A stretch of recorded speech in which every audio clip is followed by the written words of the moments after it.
Hey everybody, thanks for checking out the video tutorial on how to use this iOS keyboard principal component. I'm just going to give you a quick rundown into how the thing works so that you can understand the logic board behind it. And then I'm going to show you how to use the keyboard designer tool for Sketch and then show you how to use that to easily update this board should you be designing your own keyboard and want a functional one. So here I've got a custom keyboard on this screen. You can see I could type hello world, and it actually it behaves the way that the normal keyboard would. The only difference is that it doesn't input characters onto the screen, but the keyboard itself works. So I can go into caps, I can go into caps lock by holding on the shift key, push the space button, return. I can go into the numeric keyboard, I can go into the symbols. Emoji works as well. You can't swipe over because that would just be crazy, but I can type in here. So this keyboard works as expected, or as close as I was able to get it to with Principal. So let's dive in and see how this works. Okay, so here is the actual file that you're going to be getting with it. You can see there's some useless stuff. You can delete this if you want to. But the component is right here, the iOS keyboard. Now, if you don't know how components and principles work, I would pause this video, click this tutorial button in Principal, go figure out how those work, and then come back. Once you have that knowledge, if you can come in here, we'll just click on Edit Component, or you can double click in. And let's take a look at the logic board behind this. So here is all of our screen states. I think it's 198. So you're familiar with Principal, you can probably figure out how this works. We have 4 default states. We have a default state for the keyboard, a couple of different states for each button press, and then 1 state for each key press. Basically, the way this works is it's just a bunch of touch down and touch ups for every key. Certain boards go to other boards, so every capital letter that you touch when you touch up, will actually go to the lowercase. Basically, all of these just go down and up with each other. So we can see right here are the capitals. If we zoom out a little bit, you can see where the lowercase boards start. The caps lock boards start over here. Symbol, numeric, and then the emojis. It's a lot of connections. So trust me when I say don't change the names of the button layers, because if you have to redo this, you're not going to like it. Trust me, it's really not that fun. So now let's take a look at the keyboard designer. We'll come over into Sketch, and here's our file. So this is laid out in steps. You start up here at the top, go down the line, and it should make it really easy for you to design your own keyboard or change the keyboard that's being used in Principal.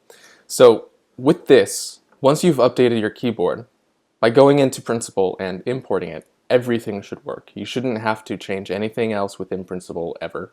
By just hitting import and updating the new keyboard style, you should have your own design of keyboard completely functional for your prototype.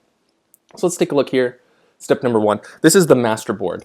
So all the other boards on here that get used, they're just using global styles, and this is the master board. So it's much easier to just change this one board if you want to make changes. Now, we saw that I have a custom keyboard in here, but let's change this back to the standard keyboard, and then we'll update our prototype to go back to normal. So you can see the steps laid out here. If I click on the key, command click on this key, I can come in here and I'm just gonna choose the color for the key tab, which is white. And you can see there's the symbol up here. I'm going to make sure that I change all of these. I'll click update, so it'll update this global style, and every board will use this. Now let's change the color of the board. Now I've got the light keyboard and dark keyboard standard right here, so this makes it much easier for you to, if you're switching from the light keyboard to the dark, this should make it pretty easy for you. Let's update this.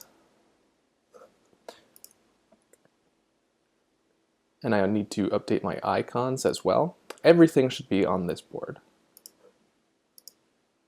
As you can see, I'm just clicking, updating the global style, and then once we look, everything will be the way that it should be. Let's change my keys.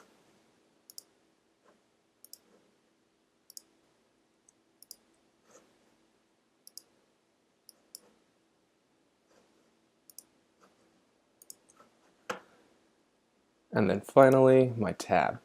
Now I know that I made some changes to these. They're a little different. So let's just update this. Now these should be fine. So now that I've got this keyboard updated, I scroll down here, and these are all the boards. Now these are the various states, minus the actual key presses, but these show us our default state when we click on the delete button, the emojis button, the return, and the space. They change their states, and these four are kind of our default keyboard states. We have them for the capitals, caps lock, emoji, lowercase, numeric, and symbols. And what I need to do is take these. Now these are all fully vector, as you can see as I'm dragging through here. Every layer is in here. I'm going to export all of these boards, and we're going to place them right here. I'll explain why we do that in a second. But first, let's export these boards. It's really easy if I just select the top one, then select this bottom one over here. Just go over to export. I'm going to export them here, and it's going to put them all in the folder with subfolders and make it really easy to place. So these boards right here, in step number 3, let's take a second and look at the page that gets imported into Principal. So this is the page that we use to import into Principal. It has every single state. This is what you saw right here. And as you can see here. Now, the way that these keyboards work is they are images. You can see default image. Every one of these is a picture of the keyboard that we've made. Now, why are we doing that? Well, simply put, if we were to have all these be the complete full vector keyboards, that would be like 300 layers for each keyboard. Now imagine each one of these having 300 layers plus a layer for each button. This file is going to get pretty big, and it's going to make your prototypes that you use the keyboard in pretty big. So we're not going to do that. We just use images in here. They look just as good. So if we go to step 3, now I've got these keyboards placed in here. Yours will have the default keyboard placed in here. What I'm going to do is remove all of these and place the proper keyboards where they go. Now you see I didn't delete the emoji keyboard, and that's because I didn't make any changes to it. So now let me open up my assets that I just saved. And what I need to do is go into these folders and just place them. Now you can see capitals, caps lock, emoji, lowercase, these all exported in the order that they appear on this board, and then default, delete, emoji, return, these are all in the same order. So it should be really easy for you to just go through and place these in. And then you have to, of course, make sure that they're placed in their proper position at 0, 0 within the artboard. That way they show up properly in the import. Now, I know this is the most tedious and annoying part of this process, and I apologize. If anybody knows of another more efficient way to somehow get Sketch to project an image of a vector artboards, that would be great. Please let me know, and I can update this to make this work a little bit better. Okay, so now I've got all these artboards placed. They're all at 0, 0. And now if I look at our imports page, you can see these are now updated. Okay, so let's go to step 4. You should not have to make any changes to step 4 if you didn't make your own keyboard with your own new key layout. You can't see in here, so I've got all of the keys right here, so let's just update these, so let's make these visible. These are the layers that you're actually tapping on in Principal. So let's go into Principal and take a look at this. So let's look. Within this keyboard, you can see we have 2 groups. One group, this is just the image of the board.